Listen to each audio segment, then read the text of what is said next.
Picture yourself finishing a book. You've watched kingdoms rise, then crumble into dust. You've seen prophets stare down kings without blinking. You've watched Jerusalem become the beating heart of a nation, and then watched that heart get torn out and burned. You've seen the people carried away in chains. And you've seen them come home. You've heard promise after promise about a king who is coming. A kingdom that is coming. A day when God finally steps back into the story. And then the book just stops. No battle. No coronation. No Messiah walking through the gates. Just silence. The last page of the Old Testament leaves Israel standing at the door, still waiting. Still watching the horizon. Still holding on to promises that haven't landed yet. For roughly 400 years the Bible goes quiet. But here's the part almost nobody tells you. The world didn't go quiet with it. While Scripture held its breath, history was sprinting. Empires that looked unshakable collapsed in a matter of years. Kings who conquered half the known world died before they turned 40. A single language swept across 3 continents. Jewish communities scattered like seeds across the Mediterranean world. The temple itself came under threat, not once but repeatedly. Jewish fighters bled and died in the streets to keep their faith alive. A Jewish kingdom actually rose again against every odd. Then it tore itself apart from the inside. And finally Rome marched in and never really left. By the time you flip to the first page of the New Testament, almost nothing is the same. The politics have changed. The language on the street has changed. Entirely new Jewish religious movements have sprung up out of nowhere. The temple itself has been rebuilt into something unrecognizable.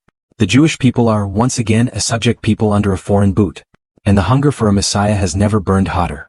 Then out of the wilderness, a voice cuts through 400 years of silence. Prepare the way of the Lord. A man named John shows up, wild-eyed and unstoppable. Then another man arrives behind him. Jesus of Nazareth. But if you just close the Old Testament and flip straight to Matthew, you skip the whole engine room. You miss the 4 centuries that built the very world Jesus was born into. Because the New Testament doesn't open in the Old Testament's world. It opens in a world reshaped, first by Persia, then by Greece, then by Alexander's squabbling successors, then by Jewish rebels who refused to die quietly, and finally by Rome. Every single one of those powers left fingerprints behind. A language, a road network, a style of government, a culture, a wound, an expectation. And, in the end, a stage, built and rebuilt across 4 centuries, waiting for one specific story to walk onto it. Historians call this the intertestamental period. Christians have nicknamed it the 400 silent years. But silent is the wrong word, and it always has been. God may have gone quiet. History never did. So what actually happened in that gap? Who was running Jerusalem while the prophets stopped writing? How did a Jewish nation end up speaking Greek? Why did Jews start killing other Jews? What was the Maccabean revolt, and why does it still get celebrated today? How did Rome end up owning Judea? And how did all of it conspire to produce the exact world Jesus walked into? To understand how the New Testament begins, we have to go back. Back past the silence, back to the last flickering pages of the Old Testament, back to a battered little province clinging to the edge of a dying empire. Back to Jerusalem. Back to the final days of Persia. Because that's exactly where the silence starts. The last days of Persia. When the Old Testament ended. To make sense of the 400 years between the Testaments, you first have to see the wreckage the Old Testament leaves behind. It's somewhere around the 5th century BC.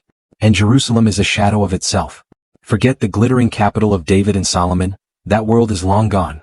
The northern kingdom of Israel has already been erased by Assyria. The southern kingdom of Judah has suffered its own gut punch of a catastrophe. Babylon stormed in, burned the temple to the ground, tore down the walls, and dragged thousands of Jews off into exile. But empires don't last forever, not even Babylon. In 539 BC, the Persian king Cyrus conquered Babylon, and everything changed overnight. Cyrus made a decision that would echo through Jewish history for millennia. He let exiled peoples, including the Jews, go home. Go home. After generations in a foreign land, the road back to Jerusalem was suddenly open. Some packed up and returned. Others, having built lives across the empire, stayed put.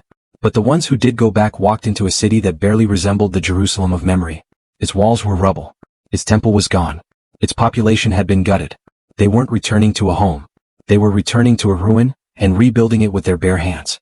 Piece by piece the temple went back up. Under leaders like Nehemiah, the walls of Jerusalem rose again. Religious life reorganized itself around what remained. Slowly, painfully, the city started breathing again. But here's the catch. Jerusalem still wasn't free. It belonged to Persia. The Jews had gotten their land back. They had not gotten their throne back. And that distinction cuts to the heart of everything. The entire Old Testament story is wrapped around the question of kingship. David ruled, Solomon ruled, the kingdom split, the kings failed one after another, Babylon burned it all down. The exiles came home, but the grand restoration the prophets had promised still hadn't arrived. Where was the great king everyone kept talking about? Where was the kingdom? Where was the total restoration Israel had been promised? The prophets had painted a future where God moved decisively and unmistakably. The reality on the ground told a quieter, harder story. A small, poor Jerusalem, a politically powerless Judea, a people still answering to a foreign emperor, and a rebuilt temple that, by everyone's own admission, didn't come close to the glory of Solomon's day. And yet hope didn't die. That single fact matters more than almost anything else in this story, because that hope is exactly what survives the next 400 years intact. The last prophets. The final generation of Old Testament prophets, Haggai, Zechariah, and Malachi, spoke to a people caught between homecoming and disappointment. They'd come back from exile expecting restoration. Instead, they got the slow, grinding work of rebuilding, and restoration kept feeling further away than promised. Haggai pushed the people to stop stalling and finish rebuilding the temple. Zechariah spoke of what Jerusalem's future still held. And then comes Malachi, traditionally the final book of the Old Testament, and he doesn't so much close the story as fling the door wide open toward what's next. He talks about a messenger still to come. Someone who will clear the road ahead of time. He talks about the Lord suddenly arriving at his own temple.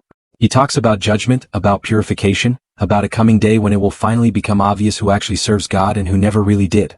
So the Old Testament doesn't end with a period. It ends with an ellipsis. The promises are still standing. They just haven't landed yet.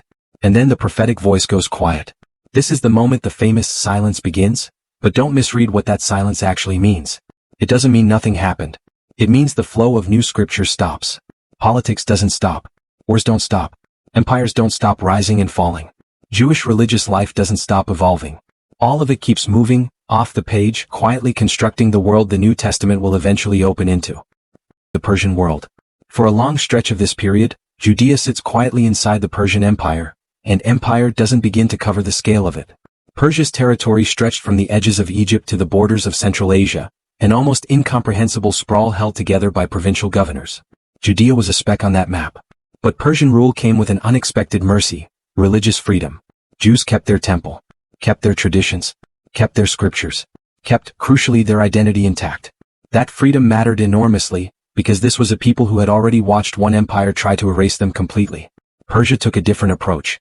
Instead of stamping out local cultures, Persian kings largely let conquered peoples keep their customs, so long as loyalty to the empire held firm. For the Jews, that meant living under foreign rule while somehow still being allowed to be fully, distinctly themselves. That balance wouldn't last. Future empires would be far less patient with Jewish distinctiveness, patient enough, eventually, that some Jews would choose death over compromise. But that's a later chapter. For now, Persia held the reins. And Persia looked untouchable. No empire is ever as untouchable as it looks. The empire beyond the horizon. While Judea sat quietly under Persian administration, something else was brewing far to the west. Greece and Macedonia were a churn of rival city-states and ambitious kingdoms, all jostling for power. Greek philosophy had already reshaped how people thought about politics, ethics, nature, the universe itself. Greek art and architecture were spreading their influence outward.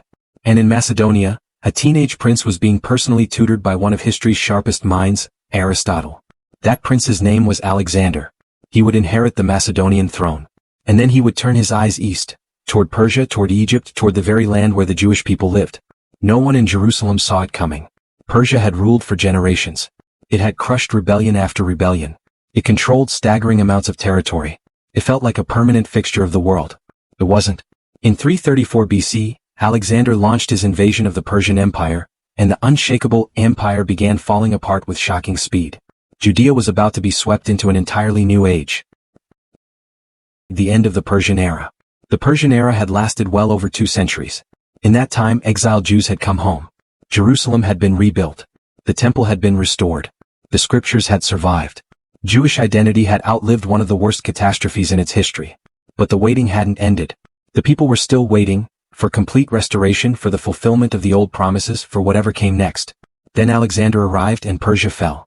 Almost overnight, the Jewish people found themselves inside a completely different world, not shaped by Persian bureaucracy anymore, but by something new entirely: Greek culture, Greek language, Greek ideas, Greek power. This wasn't just a change of management. Greece wasn't content to simply rule the land. It would start reshaping the culture itself, down to the very language in which millions of people generations later would come to read the scriptures. The silence had begun under Persia. But the next chapter belongs to a conqueror who didn't just want to rule the world, he wanted to remake it. His name was Alexander the Great. And the Greek age was about to begin. Alexander the Great. conqueror who changed the world. Persia had ruled Judea for generations. It felt permanent.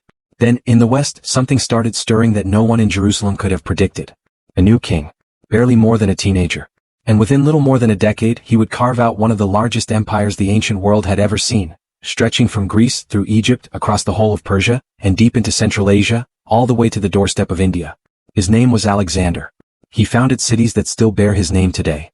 And almost as a side effect of his conquests, he did something that would matter more to the story of the Bible than any battle he ever won. He spread the Greek language and Greek culture across the exact lands where the New Testament would one day unfold. The world Jesus was born into was, in a very real sense, a world Alexander built. To see how that happened, we have to start with the boy. The boy who wanted to conquer the world. Alexander was born in 356 BC in Macedon, son of Philip II, a king who had already turned a minor Greek kingdom into a genuine military powerhouse. Philip rebuilt the army from the ground up, perfected the deadly Macedonian phalanx, expanded his territory relentlessly, and eventually pulled most of Greece under his thumb. But Philip wanted more. He wanted Persia. Greece and Persia had been enemies for generations. Persian armies had once poured into Greece, and Greek cities had bled to throw them back out.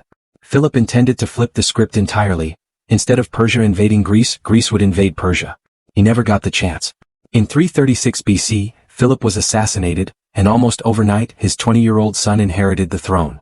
A 20-year-old king inheriting a powerful but shaky kingdom is exactly the kind of vulnerability enemies love to exploit, and they tried.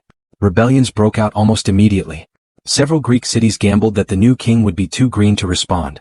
They gambled wrong. Alexander moved fast, crushed every uprising, locked Macedonian control back down, and then turned to finish the war his father never got to start. Persia was next.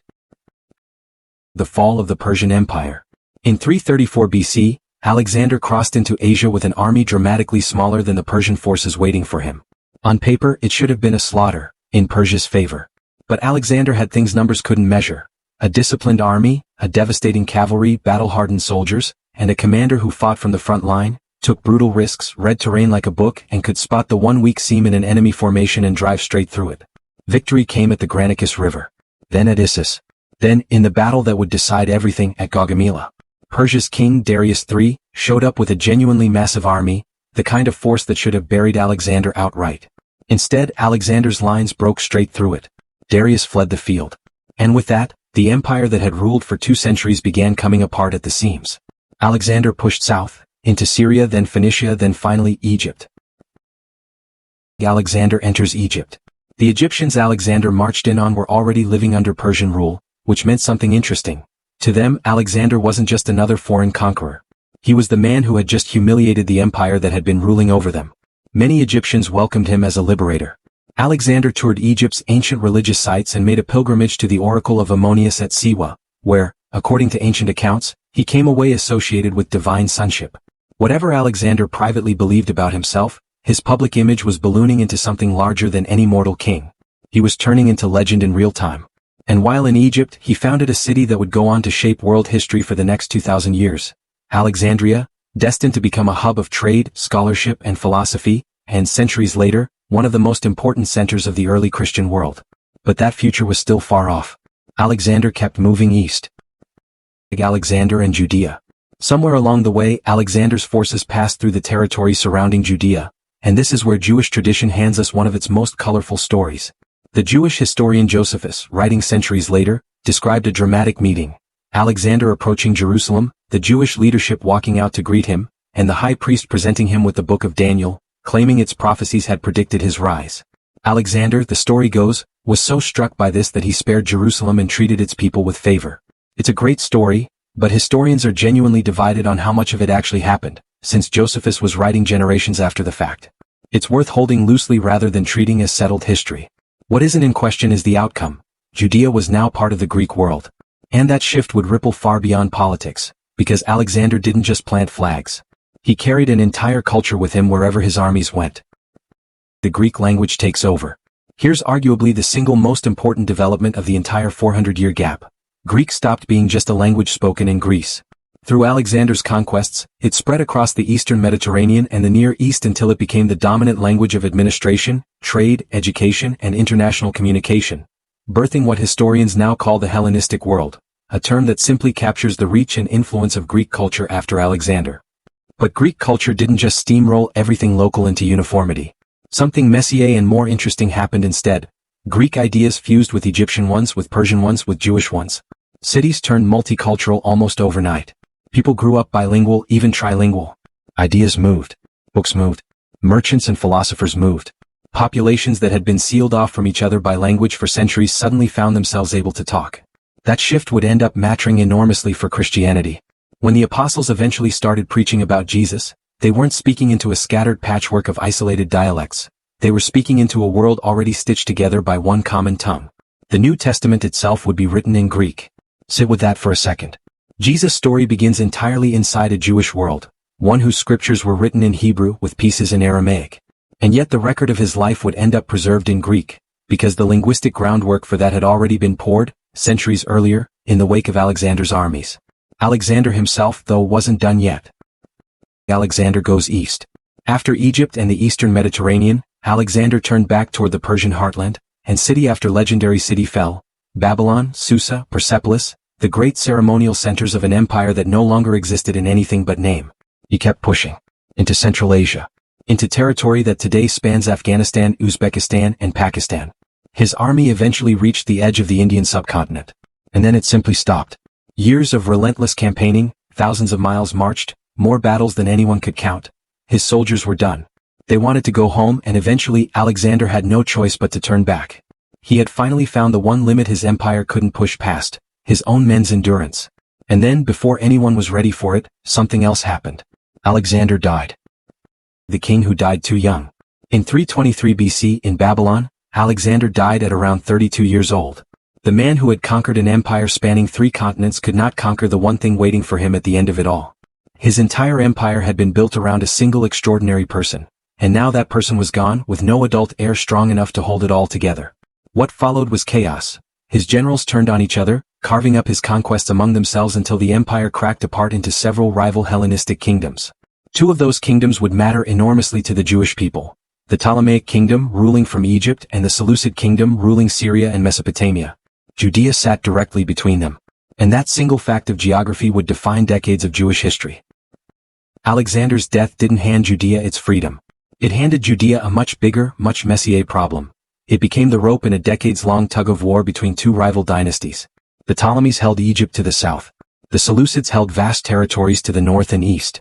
And Judea sat right in the middle, a position that was both a gift and a curse. It kept the region plugged into major trade routes, but it also meant armies kept marching straight through it, generation after generation, as control of the territory changed hands over and over. The Jewish people were now living inside a world where Greek influence simply couldn't be avoided. And that forced an uncomfortable question onto Jewish society, one that would eventually split it right down the middle. How much Greek culture was too much? Should Jews learn the language? Take Greek names?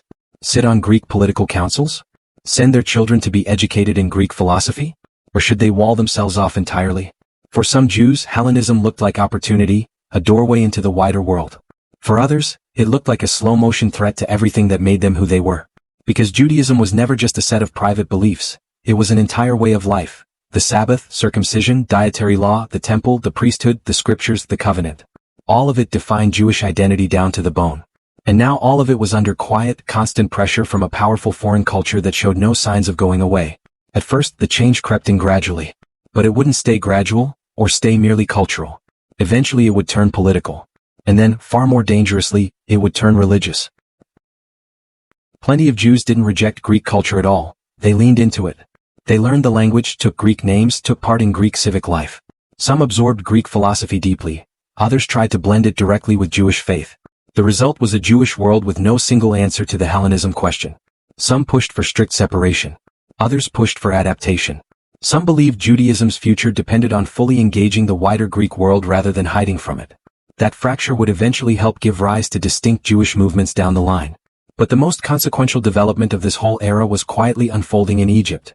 In Alexandria, which was fast becoming one of the great cities of the ancient Mediterranean, home to a large and growing Jewish community. These were Jews raised speaking Greek.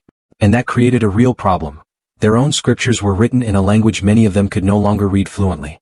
Eventually, that problem produced a solution that would reshape biblical history, a Greek translation of the Hebrew scriptures known as the Septuagint. And its story starts with the world Alexander built. Alexandria grew into something extraordinary, a melting pot of Egyptians, Greeks, Jews, and travelers from across the known world, famous for scholarship and eventually home to the legendary Library of Alexandria. Jewish life flourished there. But as more and more Alexandrian Jews grew up speaking Greek better than Hebrew, an urgent question emerged. How do you keep a people connected to scriptures they can no longer easily read?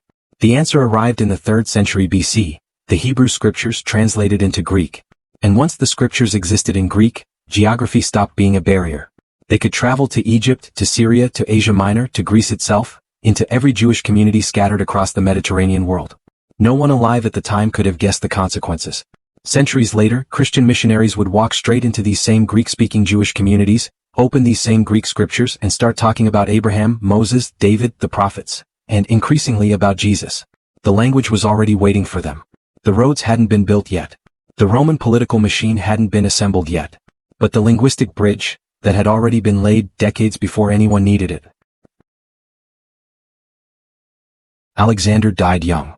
His empire splintered. His generals turned on each other. His own bloodline vanished from history. And yet his cultural fingerprint never faded. That might be the sharpest irony in his entire story. The man was gone, his political empire carved into pieces, but the world he built kept standing. Greek remained one of the dominant languages of the Mediterranean and Near East.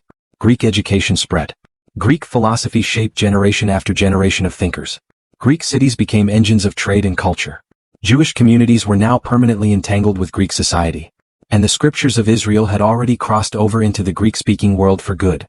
The New Testament would be written in Greek. The earliest Christian preaching would travel down roads paved by Greek-speaking cities.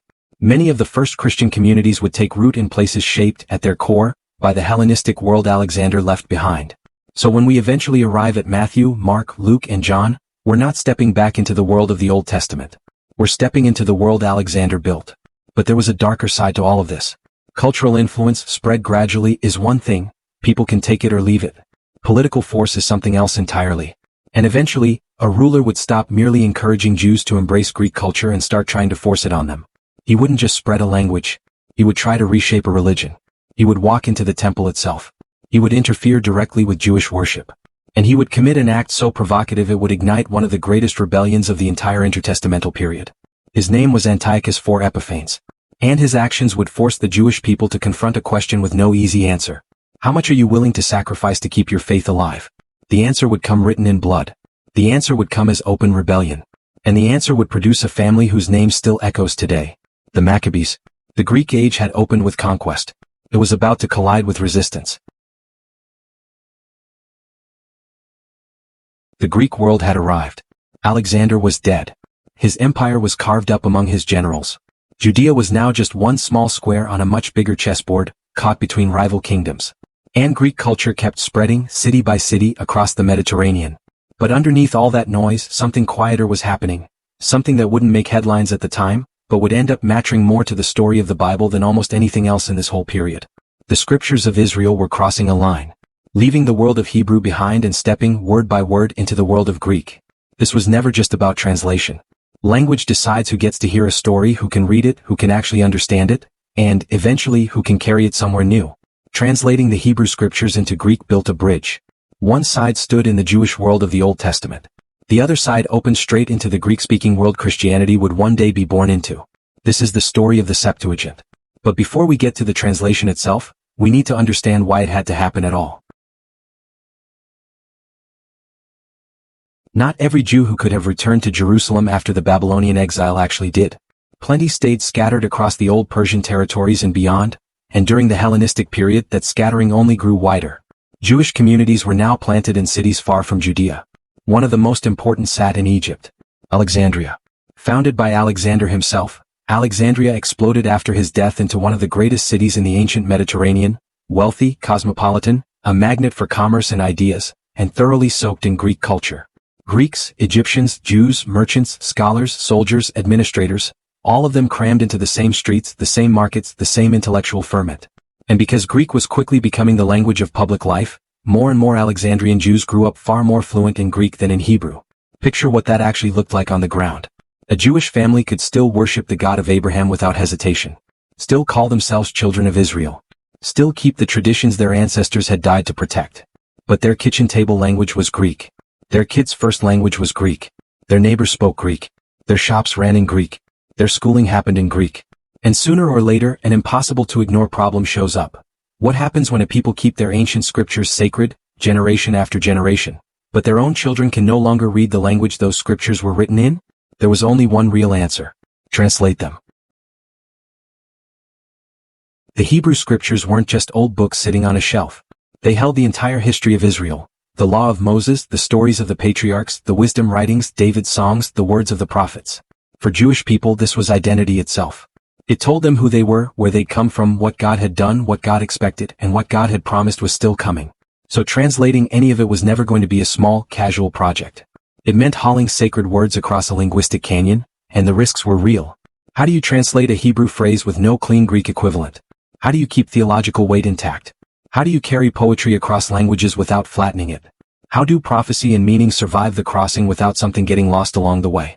But the need outweighed the risk. Jewish translators got to work, starting with the Torah, the 5 books of Moses, sometime in the 3rd century BC. More books followed over the generations after that.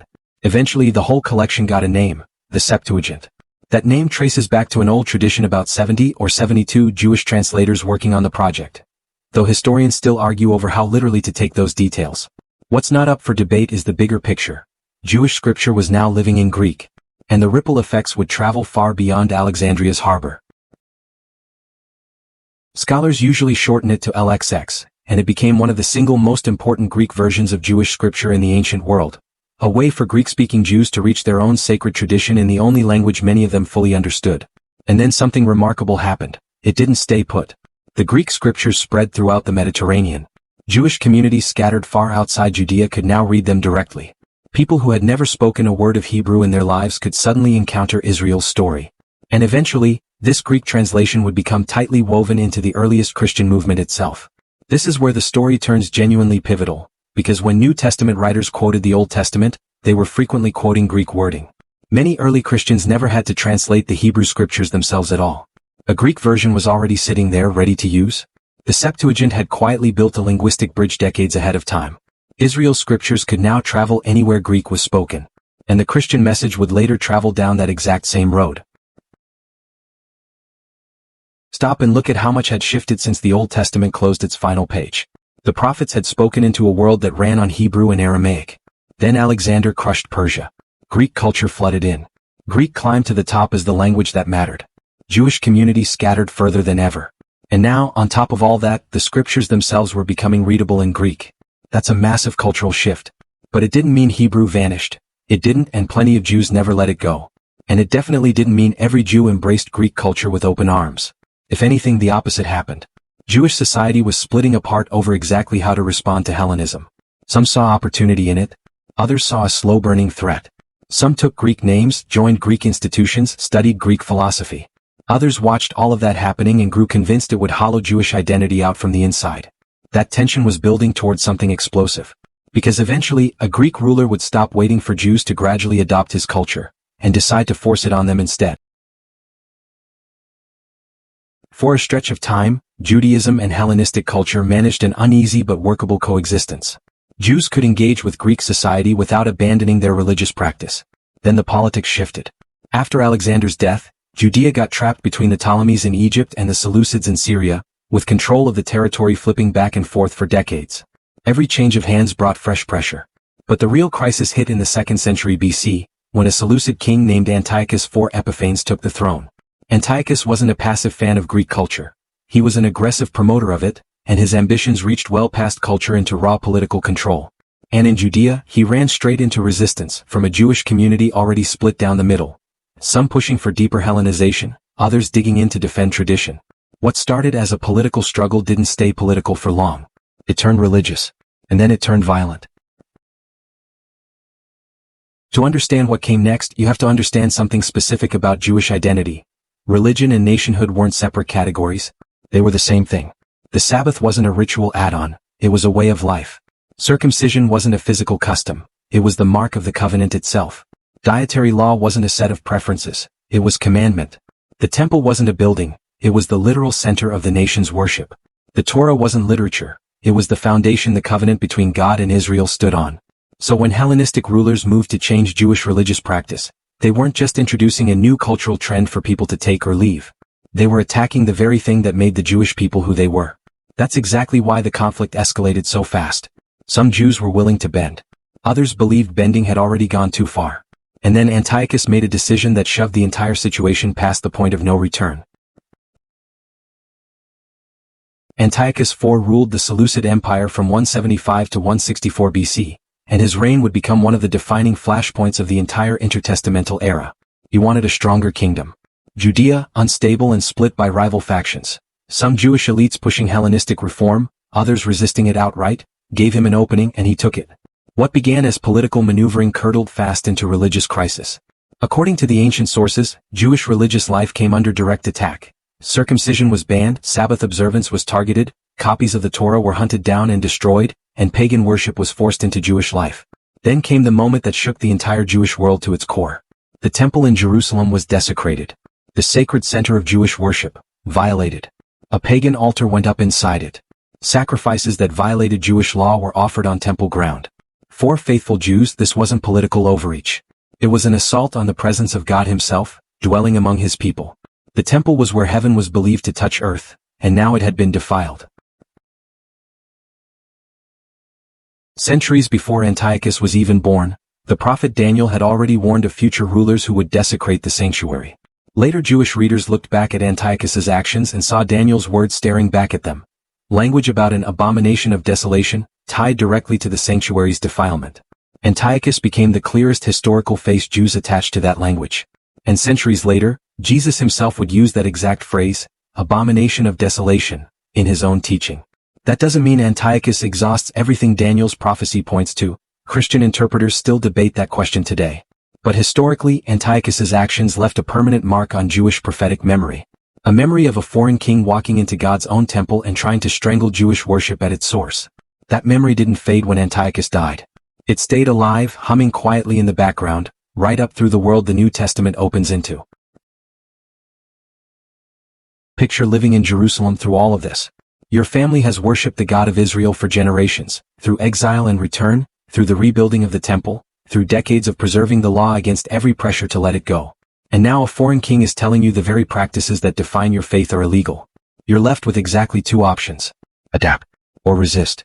Some genuinely believed adapting was the safer, wiser path. Others believed resistance was the only faithful one. And eventually one priest made his choice, a man named Mattathias. According to the account in 1 Maccabees, Seleucid officials arrived in the town of Modian and ordered Mattathias to perform a pagan sacrifice on the spot. He refused. But another Jew stepped forward, willing to comply in his place. Mattathias killed him, and the royal official standing beside him. Then he and his sons fled into the hills. The rebellion had begun. One of those sons was named Judas. Judas Maccabeus. The Hammer. The man who would go on to lead the Jewish revolt. #Why the Septuagint still matters. At this point it might seem like the Septuagint story has been swallowed by the story of war. It hasn't. The translation of the scriptures and the fight over Jewish identity were unfolding inside the very same fast-changing world at the very same time. Jewish communities kept scattering wider. Greek kept tightening its grip as the language of the age. Their own scriptures were now sitting in Greek translation, even as many of them were literally fighting and dying to protect what those scriptures actually taught. That's one of the great tensions running through the whole intertestamental period. Jews were stepping into a much bigger world without wanting to disappear inside it. Learning the language of the nations while refusing to let go of the covenant of their ancestors. That tension eventually produced a Jewish culture that was both fiercely traditional and deeply woven into the wider Mediterranean world. That is the exact world Jesus would be born into. When Jesus later moves through Galilee and Judea, when he crosses paths with people from different regions, when the apostles eventually travel far beyond Jerusalem's walls, they're all moving through a world shaped by centuries of exactly this kind of cultural collision. The New Testament didn't appear in a vacuum. It grew out of a people who had lived through Persian rule, Greek conquest, Hellenistic pressure, religious persecution, and political upheaval, layer stacked on layer. There's one more reason this Greek translation matters so much. Christianity would begin as a thoroughly Jewish movement, rooted in Israel's own scriptures, built on the claim that the promises made to Israel had finally landed in Jesus. But the message wouldn't stay contained to Judea for long. It would spread into cities across the Roman world, reach Jews scattered through the diaspora, and eventually reach Gentiles who had never set foot in a synagogue. And Greek would carry most of that journey. The New Testament books themselves were written in Greek. though scholars still debate the finer linguistic background of certain authors and passages. And every time the earliest Christian message reached back to appeal to Israel's scriptures, a Greek version of those scriptures was already sitting there, ready and waiting. So when Paul walked into a Greek-speaking city, when missionaries stood up in synagogues, when believers copied down the stories of Jesus, when letters were drafted and passed hand to hand across the empire, all of it moved through linguistic channels that had been quietly under construction for centuries. Alexander conquered territory. But his most lasting legacy might be something far less obvious. A shared cultural and linguistic world, built without anyone intending it to become the very road ideas would travel down. The gospel would use that road. But first, the Jewish people had one more crisis to survive. The temple had survived Babylon. It had survived the upheaval of the Persian transition. It had survived decades of political instability. Now it had been desecrated by a foreign king, and for many Jews that crossed a line nothing else had. The temple wasn't a symbol you could shrug off. It was the beating heart of Jewish worship, and its defilement made it feel like the entire covenant community itself was under direct assault. What happened next was almost unthinkable. A small band of rebels stood up to challenge one of the great powers of the Hellenistic world. They weren't supposed to win. The Seleucid Empire had trained soldiers, deep resources, real weapons, and actual professional army. The rebels had none of that in any comparable measure. What they had instead was conviction, the one thing an empire can't easily march an army against. And their rebellion would go on to capture Jerusalem outright. The temple would be cleansed. Jewish worship would be restored. And out of the wreckage, a brand new Jewish dynasty would rise. None of it looked inevitable at the start. At the beginning it looked like a rebellion with no chance at all. Lay the timeline out and look at it. The Old Testament closes. Persia still rules. Alexander conquers Persia. Greek culture spreads. The Jewish scriptures cross over into Greek. Judea gets caught between rival Hellenistic kingdoms. Antiochus IV forces religious and cultural change. The temple is desecrated. And a Jewish priestly family lights the fuse on a rebellion.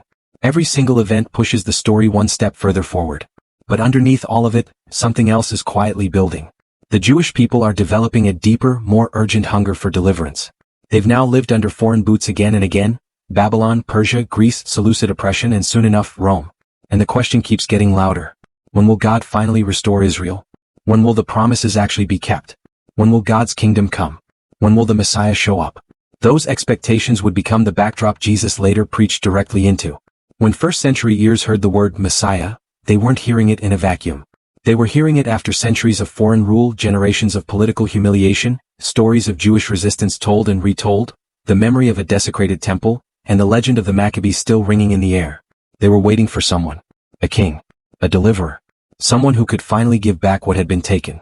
And now, the stage is set for one of the most dramatic episodes in this entire 400-year story. Because the question isn't just whether Jewish culture will survive anymore. The question is whether a small Jewish rebellion can actually take down an empire. And against every reasonable expectation, it will. The revolt starts in the hills. It spreads across Judea. Jerusalem becomes a battlefield. And eventually, the temple is reclaimed, an event still remembered by Jews around the world every single year. The family that led it all would go on to found a new Jewish dynasty, the Maccabees. The next chapter tells their story, how a family of priests took on an empire that was never supposed to lose. The temple had been desecrated. Jewish religious practice was under direct attack. Copies of the law were being tracked down and destroyed. And across Judea, people were being forced into an impossible choice. Obey the foreign king or stay loyal to the God of Israel. For some, compromise felt survivable. For others, it wasn't an option at all. In a small town called Modian, a priest named Mattathias was about to make a decision that would change the course of Jewish history. It started as one act of defiance. It became a rebellion. Then a war. And eventually, a Jewish kingdom. But the story of the Maccabees isn't just a war story. It's the story of what happens when religion, national identity, political survival, and raw power all get fused into a single fight. And it's the story of how one persecution left a memory so powerful it was still alive and burning when Jesus walked through Jerusalem more than a century later. Because the temple Jesus would one day walk into was the very temple the Maccabees bled to reclaim. And one of the Jewish festivals Jesus would observe was born directly out of this rebellion. Hanukkah. But before the celebration there was blood. The man behind the crisis was Antiochus IV Epiphanes, who ruled the Seleucid Empire from 175 to 164 BC over territory sprawling across much of the eastern Mediterranean and Near East.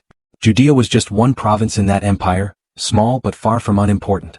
It sat between Syria and Egypt, straddling major trade routes, with Jerusalem standing as a significant religious center in its own right.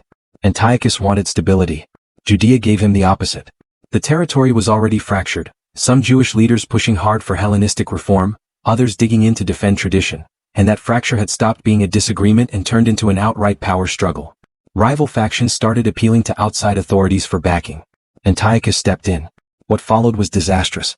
Jerusalem came under attack. Jewish residents were killed. The temple was looted. And a wave of religious restrictions followed.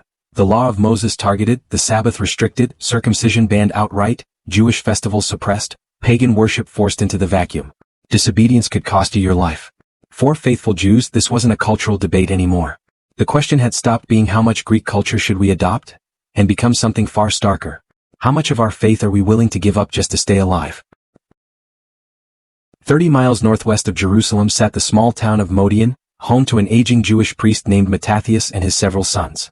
According to the account in 1 Maccabees, royal representatives came looking for him specifically, because if a respected priest could be made to publicly obey the king, others would follow his lead. Mattathias refused. Another Jewish man stepped forward instead, willing to perform the required sacrifice in his place. Something in Mattathias broke. He killed the man on the spot, and killed the royal official overseeing the sacrifice right alongside him. Then he tore down the pagan altar with his own hands. And then he said something that turned one man's fury into a movement. Everyone still loyal to the covenant should follow him. This wasn't just an old man's rage. It was rebellion declared out loud. Mattathias and his sons fled into the countryside. Others followed. The hills became their base. And from there the revolt caught fire. Mattathias didn't live to see how far the rebellion would go. Before he died, he charged his sons with carrying it forward, and one of them would become the face the whole revolt is remembered by. Judas Maccabeus. Historians still debate exactly what Maccabeus meant, but the hammer is the reading that stuck, and it fit. Judas wasn't running a conventional army. He had none of the Seleucid Empire's resources, none of its manpower, none of its equipment. What he had was speed, surprise, deep knowledge of the terrain, and soldiers fighting for something they'd die for. The rebels struck where the enemy was weakest, then vanished back into the hills before anyone could respond. They tore down pagan altars. They circumcised children who'd been left uncircumcised under the new laws. Wherever they held ground, Jewish practice came back to life. And slowly, quietly, the movement kept growing. The Seleucid authorities couldn't ignore it forever, though at first they badly underestimated it. A ragtag band of rebels hiding in the hills didn't look like a threat to an empire. But the rebellion didn't fade. It grew. And eventually Seleucid command sent real force after it. Professional troops, experienced generals, weapons and resources the rebels couldn't dream of matching. The Maccabees kept winning anyway. Part of it was tactics, surprise attacks, brutal terrain that favored the defenders. But part of it was something the Seleucids simply couldn't manufacture. Motivation that ran bone deep. For Seleucid soldiers, Judea was just a province on a map. For the rebels it was home. For Seleucid officials, the temple was a useful political and religious asset. For the Jews fighting for it, it was the literal center of their covenant with God. That gap in motivation mattered more than any weapon. The rebellion had become a war for survival. And eventually Judas turned his sights toward the one place that mattered most. Jerusalem. Jerusalem was the whole fight distilled into one city. Whoever held Jerusalem held the temple. Whoever held the temple held immense religious and political weight. The rebels had to fight their way there step by step, defeating Seleucid forces, gathering supporters as they went, until finally they broke through and entered the city. What they found gutted them. The temple stood desecrated. Its sacred objects were gone. Its worship system was in ruins. A pagan altar sat where it never should have existed. The one place meant to hold the presence of Israel's God had been turned into a monument to foreign conquest. So the Maccabees got to work. They tore out what had been defiled. They rebuilt. They purified. They restored the altar and prepared the temple to be used again for what it was always meant for. This moment carried weight far beyond military victory. It wasn't just about beating soldiers anymore. It was about taking back the very heart of Jewish religious life. And then came the dedication. In 164 BC, the temple was rededicated, and that single event became the foundation of Hanukkah, the festival of dedication celebrated for 8 days ever since. The temple stood restored. Jewish worship had returned. And the victory carved itself permanently into Jewish memory, remembered by families generation after generation during Hanukkah. Here's where the story reaches straight into the New Testament. Centuries later, the Gospel of John records Jesus walking in the temple specifically during the Feast of Dedication. Sit with that. When Jesus walked through the temple during Hanukkah, he was walking through a place whose most recent chapter of history was written by the Maccabees. Everyone around him carried that story. They remembered Antiochus. They remembered the desecration. They remembered Judas Maccabeus fighting his way back to this exact ground. They remembered the rededication. The Maccabean story wasn't ancient history to them. It was living national memory. Rededicating the temple was a massive win, but it wasn't independence. The Seleucid Empire still stood. The Maccabees still had enemies on every side. The fight kept going. Judas kept fighting. His brothers carried the movement forward after him. The family's influence kept climbing, until what began as a religious rebellion started turning into something much bigger. A political dynasty. The Hasmoneans. This is one of the true hinge points of the entire intertestamental period, because the Maccabees hadn't set out to become rulers, they'd set out to defend the law. But victory handed them something they'd never held before, real political power. And power comes loaded with new questions. Who gets to rule? Who becomes high priest? How much territory should they hold? How should they treat neighboring peoples? Should they expand? Should conquered populations be forced into Jewish practice? And underneath all of it, the hardest question of all, can a family that fought against being ruled by outsiders avoid turning into just another ruling dynasty? There were no easy answers waiting. After Judas fell in battle, leadership passed to his brothers. First Jonathan, then Simon, both rising in turn as the movement matured. As the Seleucid Empire weakened under its own internal chaos, its grip on Judea slipped further and further, and the Maccabees pressed every advantage that weakness handed them. Eventually, Judea won real, substantial independence. Simon Maccabeus became both ruler and high priest, and the Hasmonean dynasty was born. For the first time in generations, the Jewish people held genuine political sovereignty. Jerusalem answered to Jewish leadership. The temple answered to Jewish control. No foreign empire ran the government directly anymore. It was a stunning achievement. It also planted a problem. The Maccabees hadn't just become heroes, they'd become rulers. And rulers face temptations that rebels never have to worry about. The Maccabean story gets remembered as pure courage, and it was. But history rarely stays that clean. The Hasmoneans expanded their territory over time, conquering neighboring regions and in some cases forcing conquered populations into Jewish practice. Political rivalries surfaced. Religious factions started openly criticizing the very dynasty that had once united them all against a common enemy. The unity that had powered the revolt began fracturing from within. Who actually held legitimate authority? Who should control the temple? What did real faithfulness even look like anymore? Different Jewish groups landed on very different answers, and in that disagreement, the seeds of several major religious movements of the first century were quietly being planted. Groups like the Pharisees and Sadducees, who'd later stand face to face with Jesus, and the community behind the Dead Sea Scrolls, all trace roots back to this same turbulent stretch. The Jewish world was never one unified bloc. It was becoming a landscape of competing convictions, and those same divisions would still be very much alive by the time Jesus arrived. The memory of foreign oppression. The revolt left behind something beyond politics. A memory. Proof in living history that foreign domination could actually be broken. A small, outmatched group had beaten a larger power. Jerusalem's temple had been taken back with bare hands and conviction. Independence for a while had actually been real. That memory would matter enormously once Rome eventually took over. Because when Rome ruled Judea, some Jews looked backward for hope. They remembered the Maccabees. They remembered Judas. They remembered exactly what happened the last time a foreign power tried to crush Jewish religious life. And they started wondering, could it happen again? Could another deliverer rise up? Could God raise up someone like Judas one more time?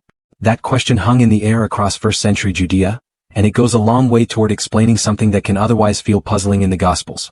Why were people so intensely fixated on who Jesus actually was? Why did crowds want to crown him king on the spot? Why did people keep reading his actions politically? Why did Messiah carry so much explosive weight?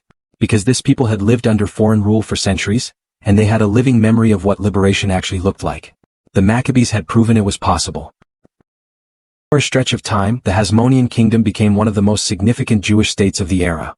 Holding Jerusalem, fielding an army, expanding its borders, minting its own coins, conducting its own diplomacy. A real, functioning kingdom. For a moment, the old dream of Jewish independence felt alive again. But underneath the surface, the same fault lines that had cracked earlier kingdoms apart were creeping back in. Power struggles, religious disputes, family rivalries, raw ambition. The Hasmonean rulers weren't immune to any of it, and eventually those cracks would prove disastrous.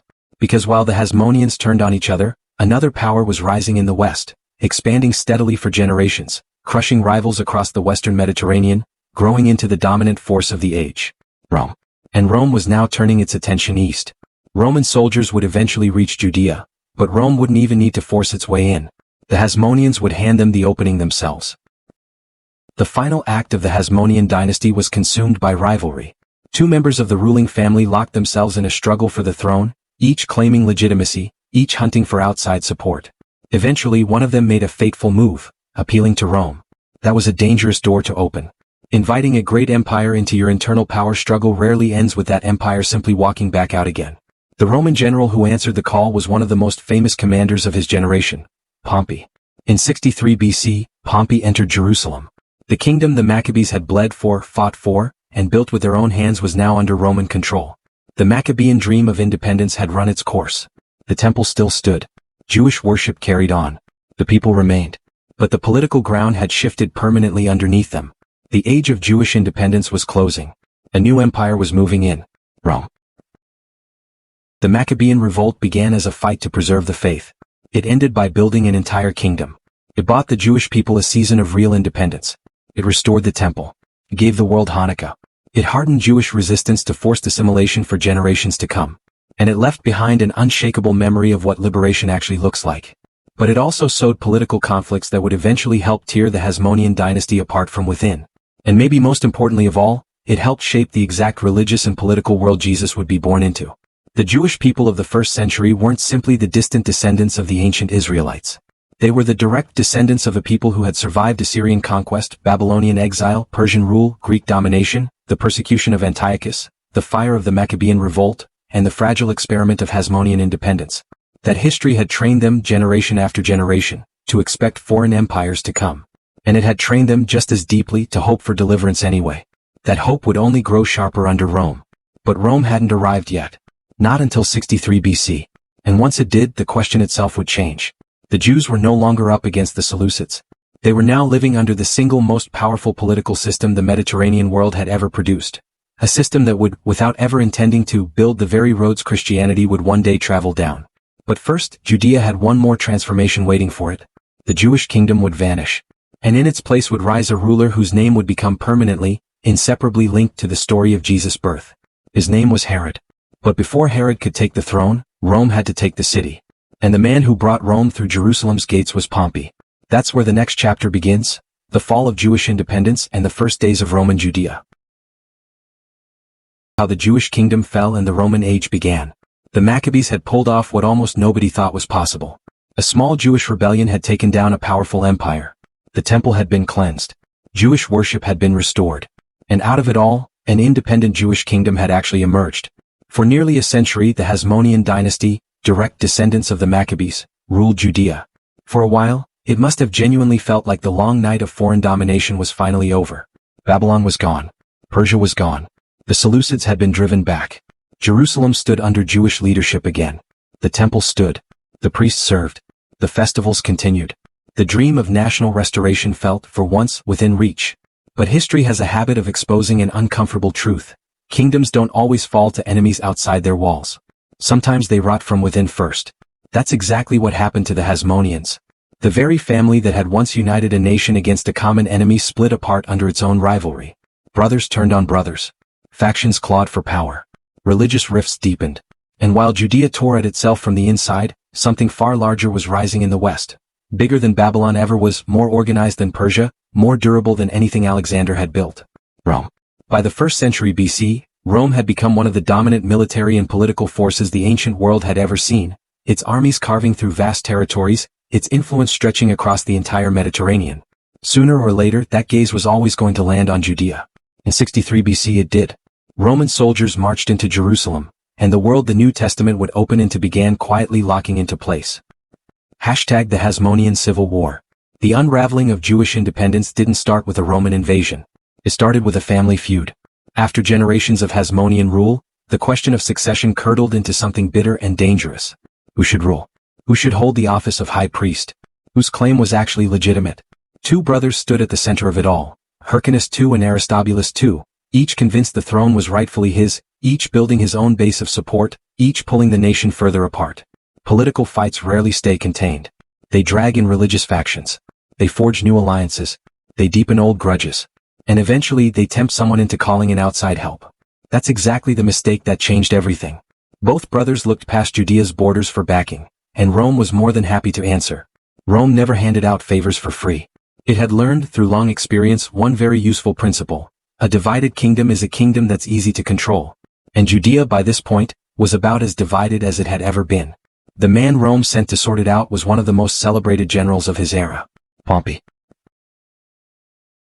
Gnaeus Pompeius Magnus, Pompey the Great, had already crushed enemies across the Mediterranean and pushed Roman influence deep into the east. Now he turned his attention to the lands around Judea. At first, he wasn't necessarily there to conquer Jerusalem outright. He arrived more as an arbitrator, a powerful outsider asked to settle a family dispute that had spiraled out of control. But that's rarely how it stays once a great empire steps into a smaller nation's business. Pompey watched. He listened. He weighed his options. And then he decided Rome would step in directly.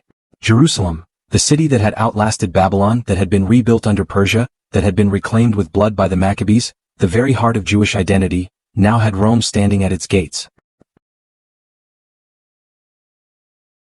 In 63 BC, Roman forces laid siege to Jerusalem. The city, already split between Hyrcanus's supporters and Aristobulus's, couldn't mount a unified defense. The internal division that had invited Rome in was now the same division that made resisting Rome nearly impossible. Roman soldiers were battle-tested professionals. They knew sieges. They knew exactly how to find and exploit a crack in a divided city. It didn't take long. Jerusalem fell. For the Jewish people, this wasn't just a military loss. It was the death of political independence itself. The kingdom the Maccabees had bled to build was over. The temple still stood. The priests still served. Worship carried on. But real political power now belonged to Rome, full stop. And there was one moment from the conquest that would haunt Jewish memory for generations. According to ancient accounts, Pompey didn't stop at the temple gates. He walked all the way into the Holy of Holies, the innermost sacred chamber where only the high priest was permitted, and only on specific sacred occasions. For Jews, this was almost unthinkable. The single most sacred space in the nation had just been walked into by a foreign conqueror. The memory of Antiochus IV hadn't even faded yet, and now here was another foreign ruler standing where no outsider was ever meant to stand. The temple was still standing. But Jewish political freedom was gone. The Roman age had begun. Rome ruled differently than anything that had come before it. Babylon had deported entire populations. Persia had let local customs breathe. Greece had spread its culture outward. Rome specialized in something else entirely: administration, roads, tax systems, organized provinces, garrison soldiers, territories linked together across enormous distances. Rome wasn't just an empire, it was a network, and that network made trade faster, travel easier, and communication far more reachable than it had ever been. Centuries later, that same network would carry something Rome never intended: Christianity itself. Apostles would walk Roman roads. Ships would move through Roman shipping lanes. Letters would pass hand to hand through systems Rome built purely for imperial administration. The gospel would spread through a world Rome had, without meaning to, wired together. But for Jews actually living under it in Judea, Roman rule was a mixed bag. Stability, yes, but also taxation. Order, yes, but also the unmistakable presence of a foreign boot. And underneath it all, one question never stopped humming: when will God finally restore Israel? Roman rule coincided with several distinct Jewish movements gaining real prominence. The Jewish world was never one uniform bloc, and under Rome that diversity only sharpened. The Pharisees prioritized rigorous observance of the law and tradition. The Sadducees, tied closely to the priestly and aristocratic classes, held deep connections to temple life. The Essenes, widely linked by scholars to the community behind the Dead Sea Scrolls, pulled toward separation and purity. And other groups and individuals leaned toward outright resistance against foreign rule, roots that stretched back through the Hasmonean period itself. By the time Jesus was born, Judea held a genuine spread of religious perspectives. People agreed on plenty of core convictions, but disagreed sharply on the questions that mattered most in daily life.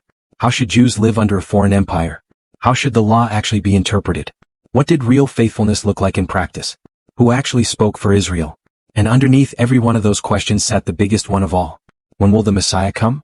Foreign domination has a way of sharpening that kind of longing rather than dulling it. And under Rome it sharpened more than ever. Messiah simply means anointed one, but for Jews of this era, it carried the full weight of restoration itself. There wasn't one single agreed-upon picture of what that would look like. Some pictured a king in David's mold. Some expected a priestly figure. Some looked for a prophet. Some anticipated a direct act of God breaking into history. The hopes were varied, but underneath all of them ran the same shared conviction: the story wasn't finished yet. The prophet's promises hadn't expired. The kingdom of God was still coming. Israel's restoration was still owed. Roman rule made all of it feel more urgent, not less. Every Roman soldier stationed in Jerusalem was a walking reminder that Israel wasn't free. Every tax collected reinforced whose authority actually ran the country. Every decision imposed from outside dragged the same question back to the surface. So people looked backward for hope. Back to Moses, back to David, back to the Maccabees. Could God act again? Could another deliverer rise up? That question was part of the very air Jesus would eventually step into. There's another side to this story worth seeing clearly. Rome didn't just dominate Judea. It stitched together most of the Mediterranean world into something historians often call the Pax Romana, the Roman peace. It wasn't flawless. War still broke out. Violence never fully disappeared. But compared to the chaos of earlier centuries, Rome delivered a genuine, sustained measure of stability across enormous stretches of territory, and stability is exactly what allows movement to happen. Merchants traveled further. Ideas spread faster.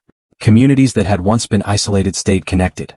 That mattered enormously because Christianity would eventually spread far past Judea's borders, into Syria, Asia Minor, Greece, Egypt, even Rome itself. And most of that expansion would ride directly through Roman-controlled territory. The very roads Rome built for marching legions would later carry missionaries instead. The ports Rome controlled would ferry Christian travelers. The cities Rome administered would become the earliest hubs of Christian community. Rome didn't create Christianity. But, almost by accident, it built the world Christianity would need in order to spread as fast as it did. Still, Rome's story in Judea was only getting started. An empire this size couldn't run everything directly, it needed local rulers. Men who understood the region, who could keep order, who owed their loyalty to Rome above all else. One family would rise to fill exactly that role. A family with no ties to the Maccabees, no ties to David's ancient royal line, but deep, deliberate ties to Rome itself. And from that family would come a name that opens the very first pages of the New Testament. Herod. Herod's family came from Idumea, a region south of Judea. His father, Antipater, clawed his way to political relevance through one skill above all, knowing exactly how to make himself useful to Rome. Practical, sharp, politically fluent. Antipater understood precisely where power lived, and he planted his family right next to it. His son inherited every bit of that instinct. Herod was ambitious, relentlessly energetic, sharp-minded, and deeply plugged into Roman authority. As Rome's grip on the region tightened, Herod's own position climbed right alongside it, until eventually Rome simply made him king. But Herod's story is never just a tidy tale of political success. It's also a story soaked in fear, suspicion, violence, and jaw-dropping ambition as a builder. Because Herod would reshape the entire landscape of Judea. He would rebuild cities from the ground up, raise fortresses out of bare rock, expand major ports. And, most famously of all, he would rebuild the temple itself. The very temple the Maccabees had once fought to restore, the same temple Pompey had once walked into uninvited, the same temple Jesus would one day walk through. Herod would turn it into something magnificent. But before Herod could claim his crown, Rome itself had to survive its own storm. Civil war, political upheaval, the rise of new and dangerous men, and eventually, the birth of an emperor. The Roman world itself was about to transform. And Judea would be swept up in that transformation right along with it. It's the story so far. Persia kept the Jewish community alive after exile.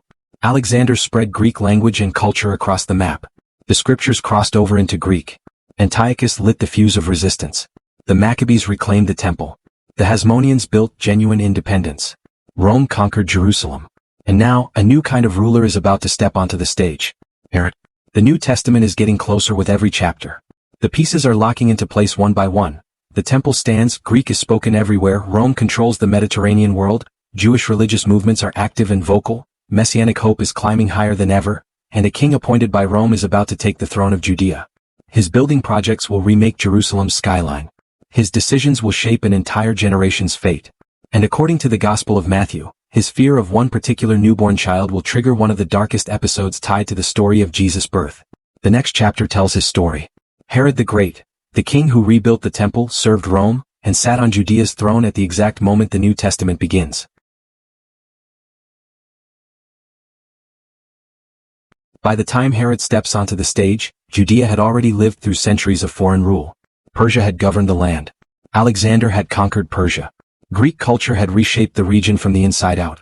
The Seleucids had persecuted the Jews. The Maccabees had risen up against them. The Hasmoneans had carved out a Jewish kingdom. And Rome had taken it away again. By now, Judea stood balanced between three worlds at once. Jewish in faith, Greek in culture and language, and increasingly Roman in its politics. Then came a ruler who somehow embodied all three at the same time. Herod. He would rise to become one of the most powerful men in the Eastern Mediterranean. He would build cities whose ruins still shape how we picture the ancient world. He would turn the temple in Jerusalem into a staggering architectural complex. He would rule with an ambition that bordered on obsession, and grow so consumed by suspicion that not even his own family was safe from him. But Herod's most famous brush with history would come from something entirely outside his control. A child. A child that strangers arriving from the east would call the King of the Jews. A child whose birth, according to the Gospel of Matthew, sent the man already sitting on that throne into a spiral of fear. That child was Jesus. Before we get to Bethlehem, though, we need to understand the king who was already there. Because without Herod, the political world Jesus was born into simply doesn't make sense. Herod was born around 73 BC, son of Antipater, an Idumean political operator who'd worked his way deep into the confidence of both the Hasmonean rulers and later Rome itself. Herod grew up surrounded by political instability, a weakening Hasmonean dynasty on one side, an expanding Roman power on the other, and a wide-open lane for anyone ambitious enough to navigate the chaos. Herod was exactly that kind of man. Young, energetic, decisive, and never one to sit on his hands. As a young man, he was handed political authority in Galilee, and quickly built a reputation for coming down hard on anyone who opposed him. Hesitation was never his instinct. If he sensed a threat to his authority, he moved. That instinct would define his entire reign. Herod understood a brutal truth many ancient rulers lived by. A king who looks weak doesn't stay king for long. And Herod had absolutely no intention of looking weak. Herod's rise was inseparable from Rome's own upheaval. The Roman Republic was tearing itself apart in real time, with towering figures like Julius Caesar, Pompey, and later Mark Antony and Octavian locked in a brutal contest for control. Herod read the situation clearly. His survival ran through Rome and nowhere else. So he built relationships with the right Roman leaders, and Rome eventually paid him back for it. In 40 BC, the Roman Senate handed Herod an extraordinary title, King of the Jews. There was just one problem. He didn't actually control Jerusalem yet. He had the crown on paper. The kingdom itself was still someone else's. Hasmonean loyalists hadn't gone anywhere, and Herod would have to physically fight his way onto the throne he'd been handed. So he fought. With Roman muscle behind him, Herod finally captured Jerusalem in 37 BC, effectively closing the book on the Hasmonean era. Herod was king. But his position was anything but simple. He owed his crown to Rome. He was Idumean by blood, not by ancient Israelite lineage. And he now ruled a Jewish population with thousands of years of history behind it. A population that, for the most part, did not see him as the natural heir to David's line. Military force alone wasn't going to fix that. Herod needed something harder to fake, legitimacy. And he found a powerful way to manufacture it. He would build. Herod became one of the single greatest builders the ancient Mediterranean world ever produced. His projects were staggering in scale. Fortresses, palaces, entire cities, ports, roads, public buildings, and religious structures one after another. His crown achievement was the expansion of the temple in Jerusalem. The temple had already been rebuilt once, after the Babylonian exile. The Maccabees had later cleansed and rededicated it. But Herod wanted something on an entirely different scale, a temple complex worthy of standing at the center of the greatest capital in the region. Construction kicked off around 20 or 19 BC and stretched on for decades. Herod expanded the entire temple platform. Massive stones were quarried and hauled into place. Enormous retaining walls went up. Courtyards were widened. Buildings were decorated to the highest standard money and ambition could buy. The result was jaw-dropping. One of the most impressive architectural achievements anywhere in the ancient world. And this is the exact temple that shows up again and again in the New Testament. When Jesus walks into the temple, when he teaches within its courts, when he flips over the money changers' tables, when crowds gather to hear him, when religious leaders corner him to argue, every one of those scenes plays out inside Herod's expanded complex. That detail matters more than it might seem. It's easy to picture the temple of Jesus' day as the same modest structure that stood centuries earlier. It wasn't. Jesus moved through a Jerusalem that Herod had physically transformed. A temple that had become enormous, magnificent, and politically loaded all at once. Herod's temple was never just a building for worship. It was a statement. A political message written in stone. A national monument. A religious center. And, not incidentally, an economic engine. Pilgrims poured in from across the entire Jewish world. Sacrifices were offered daily. Priests staffed its courts. Religious festivals flooded Jerusalem with visitors. Its treasury held real wealth. Its religious leadership held real power. Herod knew exactly what he was doing. A magnificent temple let him present himself as the protector of Jewish religion, as if to say, I am the king who brought back Jerusalem's glory. But the irony never went away. The man expanding the Jewish temple was the same man whose throne depended entirely on Roman backing. A Jewish king propped up by a foreign empire. That contradiction sat at the center of his whole reign and never resolved. Some Jews genuinely admired his building projects. Others despised him outright. Some saw a strong, capable ruler. Others saw a foreign-backed tyrant wearing a crown that was never really his to wear. Some respected the temple. Plenty hated the man who built it. And Herod, for his part, grew more suspicious of all of it with every passing year. Herod's greatest weakness may not have been an enemy at all. It may have been fear itself. He'd clawed his way onto the throne, and he knew firsthand exactly how quickly a king could lose it. So suspicion became second nature. Potential rivals were dangerous. Political enemies were dangerous. Even his own family could become dangerous. Herod married multiple times and fathered many children, and, inevitably, members of his own family got tangled up in succession politics. Eventually, Herod ordered the execution of several close relatives, including his wife Miriam and some of his own sons. The ancient historian Josephus documents these family conflicts and killings in considerable detail, and the picture that emerges is genuinely disturbing. This wasn't cruelty for its own sake. Herod was, at his core, obsessed with holding on to power. But that obsession curdled into paranoia. And paranoia sitting on a throne is a dangerous thing. A whisper starts to sound like a conspiracy. A rival starts to look like an assassin. A disagreement starts to look like rebellion. And the more Herod feared losing everything, the more violently he defended it. Keep this in mind when we reach the Gospel of Matthew, because Matthew describes Herod reacting with fear the moment he hears that another king has been born. Read against everything else we know about his reign, that reaction isn't surprising at all. It's exactly what you'd expect. King of the Jews wasn't a poetic phrase, it was political, and Herod held it because Rome itself had granted it to him. So picture what Herod hears when visitors show up in Jerusalem asking, "Where is he who has been born King of the Jews?" They weren't asking about someday. They were asking where the child already was. A child. A king. A rival already alive. According to Matthew, Herod was troubled, and so, Matthew adds, was the whole city of Jerusalem right alongside him. People there had lived through enough political upheaval to know exactly what happened when a ruler felt cornered. Herod summoned the religious leaders and demanded to know where the Messiah was supposed to be born. Bethlehem, they told him, the city tied to David, to the ancient royal line. Herod sent the visitors on toward Bethlehem. His intentions were nothing close to peaceful. Matthew tells us visitors arrived from the east, traditionally remembered as the Magi. The text never actually calls them kings. It never gives a number. It doesn't even pin down exactly where the east was. All Matthew tells us is that they were Magi who had seen a star and came looking for the one-born king of the Jews. Their arrival adds one more thread to a story we've already been tracing for chapters. Persia, Babylon, Greek culture, Jewish communities scattered across the eastern Mediterranean, and now visitors traveling in from the east straight to Jerusalem. The ancient world was far more connected than people often assume. Trade routes spanning enormous distances, ideas and religions and travelers moving freely across them. Jesus is born directly into that connected world, not apart from it. The Magi follow the star. They find the child. They offer their gifts. Herod isn't celebrating any of it. He's afraid because kings as a rule don't throw parties for their rivals.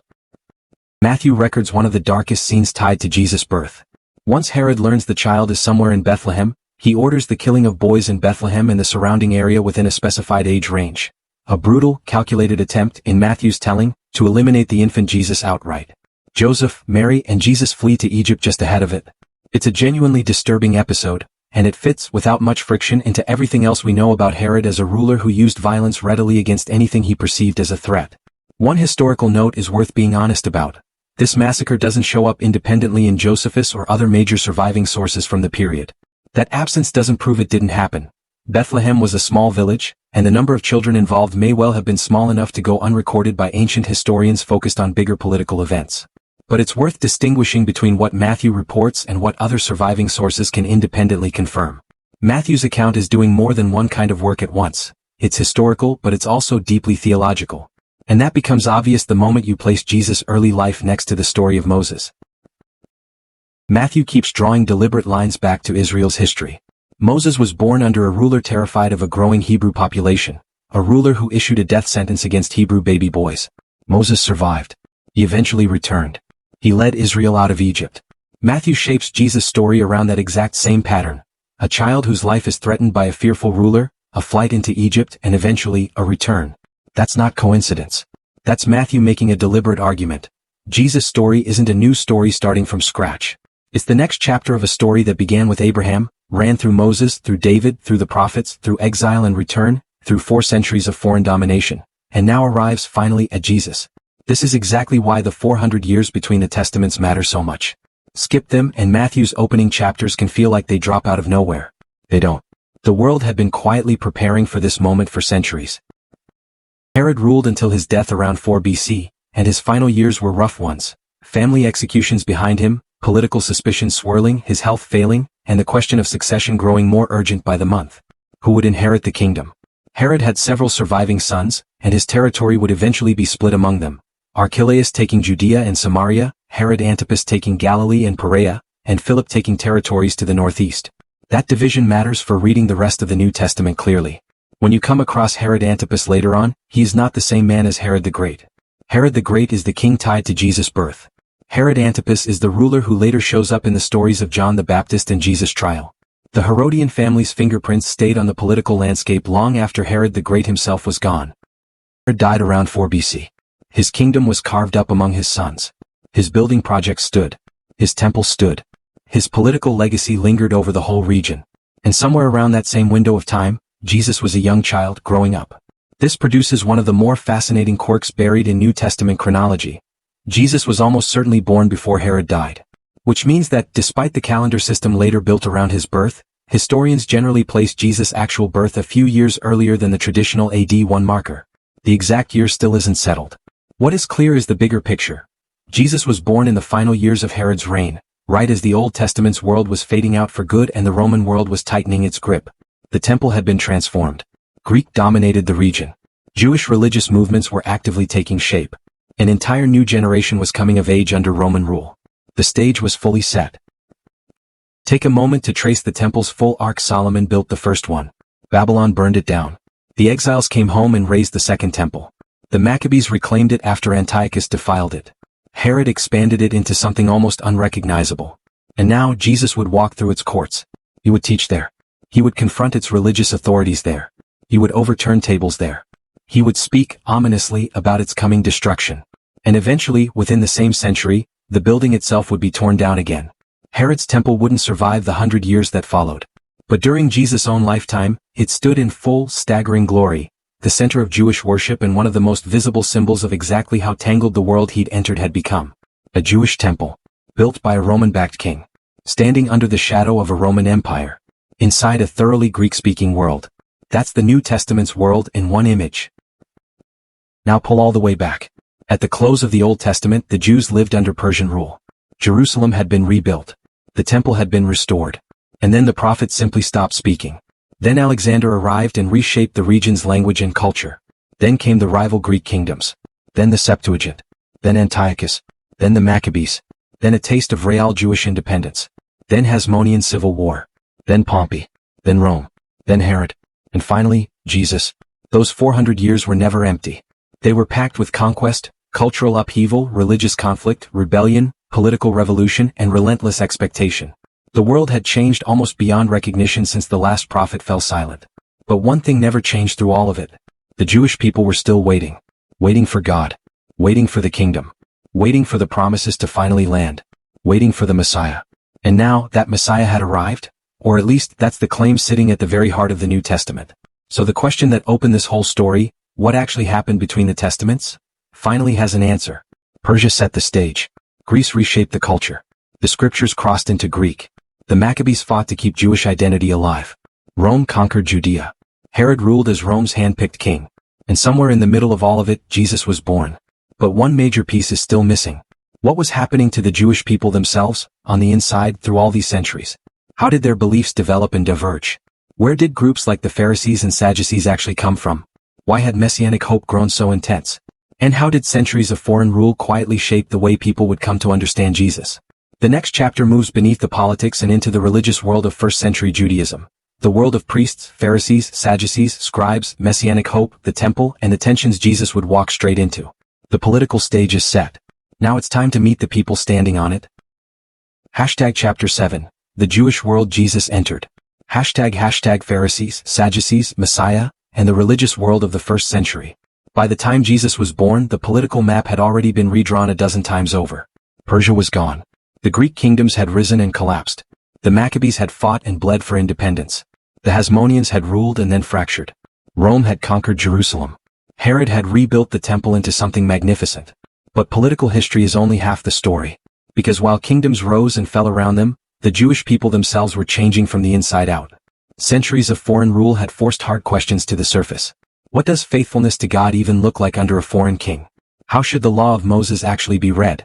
Who really holds authority over Jewish religious life? Should you cooperate with Rome or resist it? And underneath all of it, the deepest question of all, what exactly are we still waiting for? A king? A prophet? A priest? A warrior? A deliverer sent straight from heaven? There was no single answer. By the time Jesus began his ministry, Judaism wasn't one unified movement. It was a crowded, contested religious world full of competing interpretations, rival traditions, and overlapping hopes. Understanding that world isn't optional if you want to understand Jesus' ministry. Because when he starts preaching, he isn't speaking to people who've forgotten their history. He's speaking to people that history has shaped down to the bone. For generations, the Jewish people had lived under someone else's empire. Assyria, Babylon, Persia, the Greek kingdoms, the Seleucids, now Rome. Foreign rule had become almost routine. Routine never made it acceptable. Israel's own scriptures called them a covenant people. Chosen, promised to Abraham, delivered out of Egypt, given David's dynasty, given the land, given the temple. And the prophets had promised restoration was still coming. So why were foreigners still running Jerusalem? Why were Roman soldiers patrolling Jewish streets? Why were taxes flowing out to an empire that worshipped other gods entirely? Those weren't just political grievances. They were theological wounds. If Israel really was God's chosen people, what did all this foreign domination actually mean? Had God walked away? Was this judgment? Was restoration still coming? Or, somehow, had it already quietly begun? Those questions were very much alive in the first century. And different Jewish groups answered them in very different ways.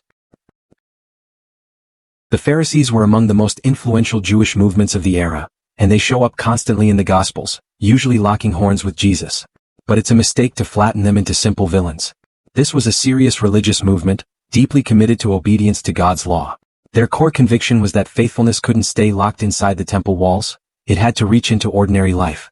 They poured enormous energy into the Torah and the traditions built up around interpreting it, especially questions of purity, Sabbath observance, dietary law, and the texture of everyday religious practice. The temple was holy, sure. But what about the dinner table? What about washing your hands before a meal?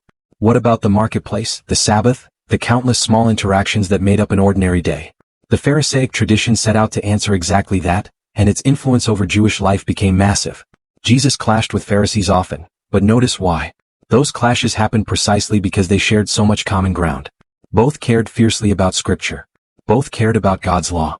Both cared about holiness. The real fight was almost always over interpretation. What does obedience actually demand? What does God care about most? These weren't small technical disputes. They were arguments about the very identity of Israel. Then there were the Sadducees, tightly bound to the priestly and aristocratic leadership of Judea, deeply connected to the temple, and, because of that connection, enormously influential. They split from the Pharisees on real theological ground. The clearest example, the New Testament records the Sadducees rejecting the idea of resurrection outright, along with a range of other traditions and interpretations the Pharisees held onto. But this wasn't purely a theological rift, it had a political edge too. Temple leadership had to survive inside the hard reality of Roman occupation. Cooperate with Rome and you might preserve some stability. Resist and you might provoke destruction. That put the religious elite in a genuinely brutal position. How do you protect Jewish worship while answering to a foreign empire? How do you hold on to your authority without triggering a crackdown? For some, cooperation looked like wisdom. For others, it looked exactly like betrayal. That tension wouldn't stay quiet forever. The scribes were the law specialists, the ones who studied it, copied it, interpreted it, taught it. In a culture where Scripture sat at the very center of identity, knowing the law inside and out was its own form of real power. A scribe could explain what a commandment actually meant, could argue interpretation, could teach an entire community how to live inside the covenant. Jesus engaged with scribes constantly, sometimes agreeing, sometimes pushing back hard. But again, the fight was rarely over whether God's law mattered. It was over what real obedience looked like in practice. Jesus kept pulling his listeners past the surface of the rules and into the heart underneath them. Motive, mercy, justice, faithfulness, the deeper current running beneath the commandments themselves. That approach put him on a collision course with some religious leaders. But it's worth remembering, that collision happened inside a shared religious world, not outside it. Jesus wasn't teaching in a vacuum. He was stepping directly into debates Jewish thinkers had been having for generations. Another group tied to this period is the Essenes, known to us mainly through ancient writers like Josephus, Philo, and Pliny the Elder, and possibly connected to the communities behind the Dead Sea Scrolls, though scholars still debate exactly how closely linked the Essenes and the Qumran community really were. What's clear enough is this. Some Jews simply walked away from mainstream religious life, convinced the establishment itself had become corrupted. What they wanted instead was purity, separation, uncompromised faithfulness. Some settled in wilderness communities, immersed in scripture study and ritual purity, waiting, actively, deliberately, for God to finally step in. There's something striking in that. Jerusalem remained the official center of Jewish religious life, but some Jews had quietly concluded the true faithful community existed somewhere else entirely. They believed the present order was broken beyond repair. They expected judgment. They kept their eyes fixed on the future. Different group. Same question wearing a different face. When is God finally going to act? Then there were Jews convinced the only honest answer to occupation was armed resistance. The movement later associated with the label Zealots, though scholars caution that the term gets applied more broadly and more loosely than the actual historical movement probably warrants. Whatever the exact shape of the organization, resistance to Rome was real. Some Jews flatly refused to accept Roman rule. Some rejected Roman taxation outright. Some believed that bowing to Caesar's authority was simply incompatible with recognizing God as Israel's one true king. That resistance would eventually help ignite the Great Jewish Revolt against Rome in AD 66. A revolt that would end in catastrophe, with Jerusalem falling and the temple destroyed in AD 70. But decades earlier, while Jesus was still preaching, the seeds of that eventual explosion were already planted in the ground. Rome held enormous power. Jewish resentment kept building underneath it. And plenty of people were watching, waiting, hoping for a leader who could finally flip the whole situation on its head. Now we reach one of the most important ideas in this entire story, the Messiah. The Hebrew Mashiach simply means anointed one. Historically, the term applied to anointed kings and priests. But over centuries, the prophets had built up much larger expectations around a coming figure tied to Israel's ultimate restoration. A descendant of David, a righteous ruler, someone bound up with God's kingdom, someone who would finally bring justice and restore what had been lost. But Jewish expectations were never one single, tidy picture. There was no universal blueprint for what the Messiah would actually look like. Some expected a political king. Others expected something more spiritual. Some pictured a warrior. Some pictured a priest. Some pictured a prophet. Others expected God to act directly, with no human ruler standing in between at all.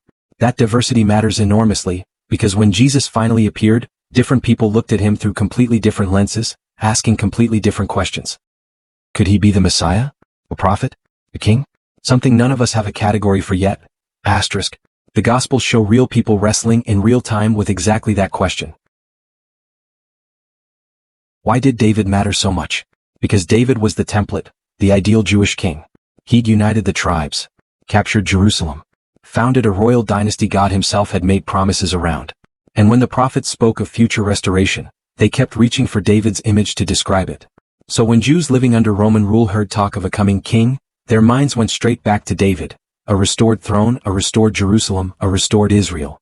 That's exactly why the title King of the Jews carried such political danger. Herod held that title with Rome's blessing. If anyone else claimed it, that wasn't poetry, it was treason, or at least it could easily be read that way. And in one of history's sharper ironies, that very title, the one that once sent Herod into a killing panic, would later be nailed above Jesus' own head at his crucifixion. #the Kingdom of God. Jesus didn't simply preach about himself. One of the central threads running through his entire ministry was the kingdom of God, and that phrase would have landed with real force in first century Judea. Because these people knew exactly what kingdoms looked like. They lived under one. They knew emperors, governors, soldiers, taxes, palaces, armies, the whole machinery of imperial power, up close and personal. And into that world, Jesus starts announcing a different kingdom entirely. What kind though? A political uprising? A military campaign to restore David's throne? Or something the categories didn't quite fit? The Gospels show Jesus quietly rewriting the expectations as he goes. He speaks of God's reign, but he also tells people to love their enemies. He blesses the poor. He talks endlessly about forgiveness. He flatly refuses to lead any kind of armed revolt against Rome. And yet he speaks with an authority that unsettles everyone around him, announcing God's kingdom as something arriving through him, right now, not someday. That's exactly why Jesus could draw enormous crowds and deeply frustrate the people hoping for a conventional revolutionary leader, sometimes in the very same breath. Rome sat behind every single one of these religious debates. Even when the conversation was purely about scripture, Rome was there. When people argued about taxes, Rome was there. When priests worried about unrest, Rome was there. When people dreamed about freedom, Rome was there. The moment anyone got called king, Rome was there. The Jewish people had lived under foreign rule for centuries by this point, but Rome was different in kind, not just degree. This wasn't a distant power ruling through occasional decrees. Its soldiers stood visibly on street corners. Its authority was immediate and physical. Its governors held the power of life and death. Its taxes were real money out of real pockets.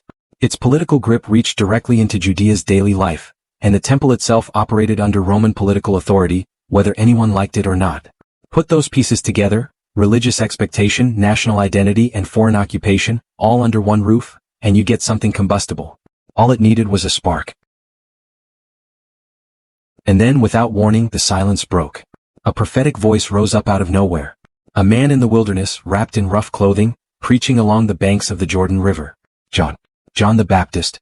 For centuries, Israel had lived without anything resembling the prophetic voices of Isaiah, Jeremiah, or Malachi. Now, suddenly, someone was speaking exactly like a prophet again, and the message was urgent. Repent. The kingdom of heaven is near. Prepare the way. The imagery would have hit every listener instantly. Isaiah, Malachi, the wilderness, the coming Lord, the coming judgment, all of it. John wasn't offering a vague spiritual thought. He was announcing that something was finally about to happen. The long wait was ending. And then Jesus came to the Jordan. John baptized him. And the entire story shifted into a new gear. Jesus enters the world. Jesus wasn't born into a quiet, settled world. He was born into a world built by empire, thick with religious debate, carrying the scars of old persecutions, straining under the weight of unmet promises. He was born under Herod. He grew up under Roman authority. He lived in a region shaped top to bottom by Greek culture.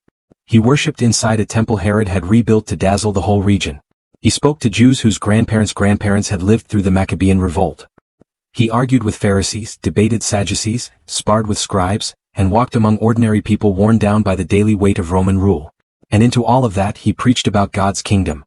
This is exactly why the 400 years matter so much. Jump straight from Malachi to Matthew, and all you see is Jesus simply arriving. But once you understand everything that happened in between, you see the world he actually arrived into. Why the temple carried the weight it did, why Messiah carried the charge it did, why Rome loomed over every conversation, why purity and law mattered as much as they did, why the memory of the Maccabees still burned, why Jerusalem meant what it meant. And why a man claiming to bring God's kingdom could be, at the very same time, wildly beloved and deeply dangerous. For roughly 400 years Israel waited. Persian kings came and went. Alexander conquered the known world and died before he turned 40. Greek kingdoms rose, fought, and collapsed. The scriptures crossed over into Greek. Antiochus desecrated the temple. The Maccabees fought back and won. The Hasmoneans ruled, then tore themselves apart. Rome conquered Jerusalem. Herod rebuilt the temple into something staggering. And through every single stage of it, one thing never wavered. The hope stayed alive. A promise. A kingdom. A Messiah. Then John appeared. Then Jesus. The silence was finally over. But none of the world Jesus stepped into was an accident. 400 years of history had built it, piece by piece, without anyone realizing exactly what it was all building toward. And now the story's final turn was just beginning. Because if Jesus really was the Messiah, a new question was already forming. What happens when the kingdom he preaches collides head-on with the kingdom of Rome? What happens when a man called King of the Jews stands trial in front of a Roman governor? What happens when religious leaders start to see him as a genuine threat? And what happens to the temple he walked through? The temple that would, within a single generation, become the center of a conflict that finally destroyed it. The answers would come within the lifetime of the very first Christians. The world that had spent 4 centuries preparing for Jesus was about to be transformed by him instead. And the story that began in the silence after Malachi was finally moving into its last act. Not the end of the story, but the beginning of a new one. The beginning of the church. The beginning of a message that would leave Jerusalem, cross the entire Roman world, and eventually reach the nations. The 400 years were over. The stage was set. The Messiah had come. And now the New Testament could begin. For centuries the Jewish people waited. They lived under one foreign king after another. They watched empires rise, dominate, and vanish. They saw Jerusalem attacked. They saw the temple desecrated. They fought for independence and won it. Then lost it again. They learned Greek. They translated their own scriptures into it. They developed entirely new religious movements. They watched Rome move in and take control. And through every single stage of it, one question never stopped echoing. When would God act? Then, out of nowhere, A voice rose up in the wilderness. John the Baptist. And behind him, Jesus of Nazareth. The silence was over. But to understand what that actually meant, we have to look back at everything that led up to it. Because the New Testament doesn't open in an empty room. It opens in a world that 4 centuries of history had built, piece by piece, without anyone fully realizing what it was building toward. When the Old Testament's prophetic voice went quiet, Judea sat under Persian rule. The temple had been rebuilt. Jerusalem had been restored. The Jewish community was still stitching its identity back together. Nobody could have guessed what the next 400 years had waiting for them. Alexander the Great arrived and the unshakable Persian Empire collapsed almost overnight. Greek culture flooded across the eastern Mediterranean. Judea got caught between rival Hellenistic kingdoms. Greek climbed to the top as the region's dominant language. The Jewish scriptures crossed over into Greek translation. Then Antiochus IV showed up. The temple was desecrated. Jewish religious practice came under direct attack. And a single priestly family said no. The Maccabees fought. Jerusalem was reclaimed. The temple was rededicated. Jewish independence, against every reasonable expectation, actually returned. For one bright moment, it must have felt like the ancient promises were finally coming true. Then the Hasmonean dynasty cracked apart from the inside. Civil war bled the kingdom dry. And Rome walked through the gates. The Jewish kingdom was gone. Herod took the throne. He rebuilt the temple into something staggering. And Rome settled in as the region's undisputed power. That's the world Jesus was born into. One of the single biggest shifts of this entire era was language itself. Greek had spread across the eastern Mediterranean so thoroughly that, by the 1st century, it functioned as the region's common tongue. That mattered enormously for what came next. The New Testament itself was written primarily in Greek, which meant the earliest Christian message could travel through a linguistic world that was already fully built and waiting. Paul could write letters to communities hundreds of miles away and know they'd be read. Copies could circulate. Stories could spread from city to city without needing new translation at every stop. The message of Jesus was never going to stay trapped in one small village. It stepped straight into a world already stitched together by a shared language, a language that outlived the very conqueror who spread it. Alexander's empire fell apart within a generation of his death. His language didn't. And centuries later, that surviving language became one of the main vehicles carrying the story of Jesus across the ancient world. The Greek translation of Israel's scriptures, the Septuagint, was just as crucial. It let Greek-speaking Jews read their own sacred writings in the language they actually understood best.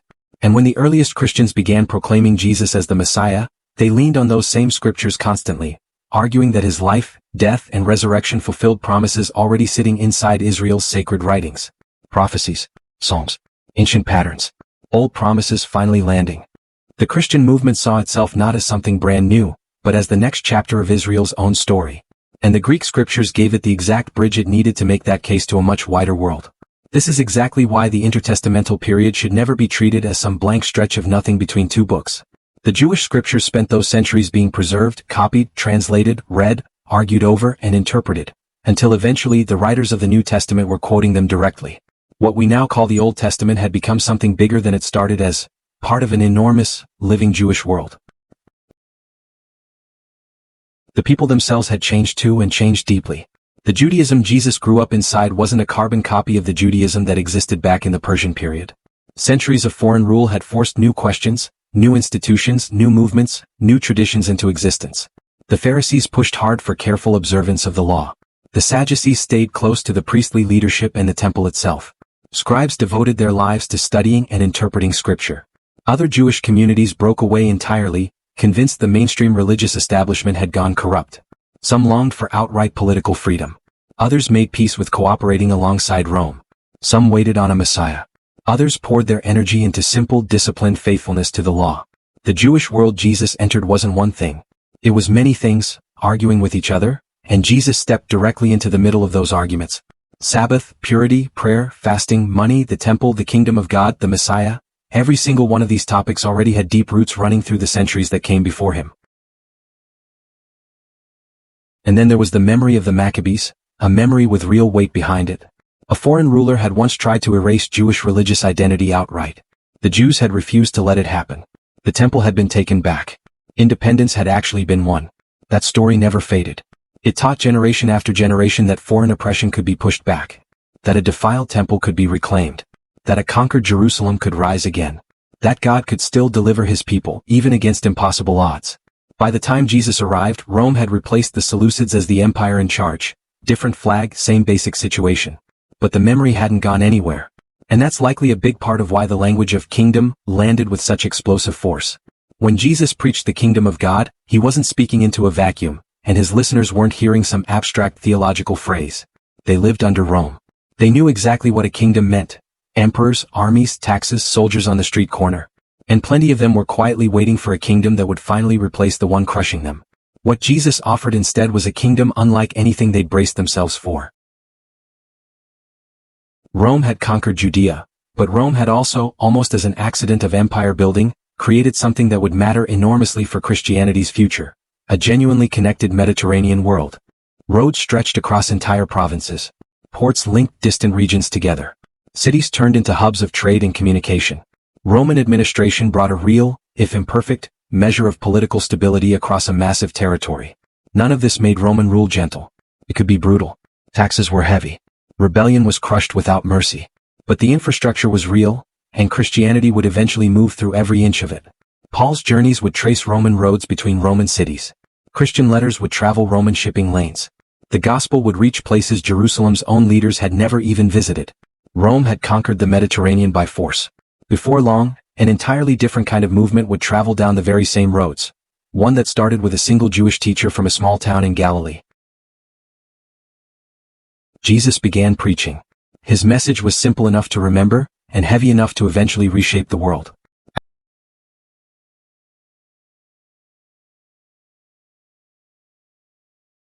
He healed the sick. He taught in parables. He confronted religious leaders head-on. He welcomed people the rest of society had written off. He talked, again and again, about forgiveness. He tore apart conventional ideas about what greatness actually looks like. And he kept coming back to the same theme over and over, the kingdom of God. Eventually, that message put him on a direct collision course with the authorities. The temple became a flashpoint. Jerusalem became the center of gravity for the whole story. And the title King of the Jews, the very title Herod had once held, the very title that could sound like open rebellion against Rome, attached itself to Jesus. He was arrested, condemned, crucified under Roman authority. Rome believed the threat was finished. According to the central claim at the heart of Christianity, it wasn't. Jesus rose from the dead. And that changed everything that came after. The resurrection became the foundation everything else was built on. The disciples started preaching. Jerusalem was the starting line, and then the message moved outward fast. Judea, Samaria, Syria, Asia Minor, Greece, Egypt, Rome itself, and eventually, far past the borders of the Roman Empire entirely. A movement that began inside Judaism started reaching Gentiles who'd never set foot near a synagogue. The scriptures of Israel were being proclaimed to nations who'd never heard of them. Greek carried the message from city to city. Roman roads carried the messengers. And the entire world that 4 centuries of political and cultural upheaval had shaped became, almost precisely, the world Christianity needed in order to spread as fast and as far as it did. Suddenly those 400 years don't look empty at all. They look like preparation. Persia kept the Jewish community alive. Greek culture built a shared language. The Septuagint threw open the scriptures to the entire Greek-speaking world. The Maccabean revolt hardened Jewish identity into something unbreakable. Rome stitched the Mediterranean into a single connected network. Herod rebuilt the temple into a landmark. And then Jesus appeared. Now the question finally has its answer. What actually happened between the Old Testament and the New? Almost everything. Empires changed hands. Languages changed. Jewish society transformed itself from the inside out. Political power shifted again and again. The temple was desecrated, and then restored. Jewish independence was won, and then lost. New religious movements took shape. Messianic hope climbed higher with every generation. Rome rose to dominate the known world. And the entire Mediterranean grew more tightly interconnected than it had ever been before. The silent years were never actually silent. They're only silent in the narrow sense that the Bible's own prophetic books don't hand us a continuous, verse-by-verse record of what happened during them. History kept moving anyway. People kept living. Kings kept ruling. Wars kept being fought. Families kept being born. Cities kept growing. Religious arguments kept sharpening. And the story the biblical writers were telling kept moving forward, whether or not anyone was writing it down in real time. The silence was never empty. 400 years. That's the distance between the last prophetic voices of the Old Testament and the opening scenes of the New. 400 years can feel, from a distance, like a blank page, a gap, a silence, an era where nothing worth mentioning happened. History says otherwise. The silence was never empty. While no prophet was adding a new page to scripture, kingdoms were rising and collapsing. Languages were spreading. Jewish communities were adapting under pressure. The scriptures were crossing into a new language. Wars were being fought over the temple's own altar. Independence was won and lost and mourned. Rome was climbing toward dominance. Herod was building monuments meant to outlast him. And through all of it, an entire people kept waiting. Waiting for God. Waiting for restoration. Waiting for old promises to finally become present-tense reality. The world of Malachi was simply not the world of Matthew. And that gap, that transformation, is the whole story of these 400 years. Persia gave way to Greece. Greece gave way to Rome. Hebrew lived on beside Aramaic while Greek climbed to dominate the wider Mediterranean. The scriptures crossed a linguistic border they'd never crossed before. The Jewish people forged entirely new religious movements. The memory of the Maccabees stayed lit, generation after generation. The temple grew magnificent under a king who feared for his own throne. And underneath every bit of it, something kept quietly building. The conviction that God wasn't finished with Israel yet. Then a child was born. Not in a palace. Not at the center of Roman power. Not surrounded by an army. But in the very land where generations had kept watch and kept waiting. His name was Jesus. And Christians would go on to make one of history's most audacious claims about him. That this child wasn't simply another prophet, another gifted teacher, another hopeful king among many. He was the point everything had been converging toward all along. The promises to Abraham, the covenant with Israel, David's throne, the words of every prophet, the long ache for God's kingdom, all of it in this one claim meeting in a single person. Whether someone accepts that as an article of faith or examines it purely as a historical claim, one thing isn't really in dispute. What happened next? The movement that grew up around Jesus spread across the entire Roman world. The Greek language that had spread centuries earlier carried Christian writings from city to city. The roads Rome built for its legions carried Christian missionaries instead. The Jewish scriptures, already sitting in Greek translation, became the backbone of early Christian preaching. Jerusalem became the birthplace of a movement that would, in time, reach nearly every corner of the earth. So maybe it's time to stop calling them the 400 silent years. Because they were never silent. They were waiting years. Transition years. Preparation years. The Old Testament had ended. History hadn't. The prophets had gone quiet. The world never stopped moving. And when the silence finally broke, it didn't begin with an army marching in. It began with a single voice out in the wilderness calling out, "Prepare the way." And then, at last, the New Testament began. The silence was over. The waiting was over. And the world was about to change forever.